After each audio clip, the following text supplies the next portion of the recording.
Одна из старейших библиотек Алдана переехала. Учреждение расположилось в микрорайоне Солнечный. Переселение было вынужденным. В январе в прежнем здании обрушилась крыша.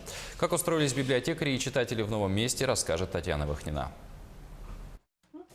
Библиотека семейного чтения РЛ отметила новоселье. Теперь она располагается в клубе микрорайона Солнечный, где занимает один из небольших залов. Переехав из центра города в отдаленный микрорайон, читателей РЛ, что в переводе означает «надежда», не потеряла. Напротив, картотека становится больше.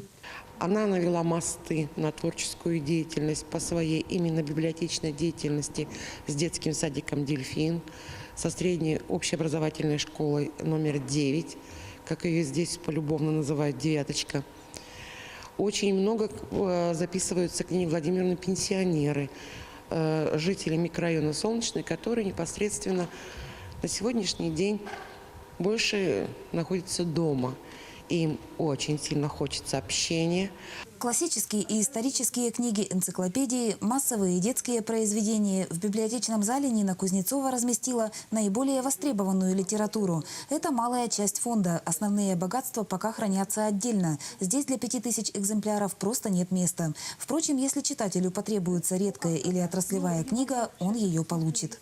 Значит, мы будем подвозить сюда литературу, необходимую для читателей, распаковывать там, где они у нас лежат, и привозить сюда по мере необходимости, конечно. В маленьком зале клуба, который теперь занимает РЛ, нашлось место даже для литературных выставок. Клуб Солнечного библиотеку принял радушно. Со многими творческими коллективами складывается плодотворное сотрудничество. Они наметили ряд познавательных игр для дошколят и школьников младшего возраста. Также мы сейчас совместно с ней делаем вечер отдыха «Детство, опаленное войной».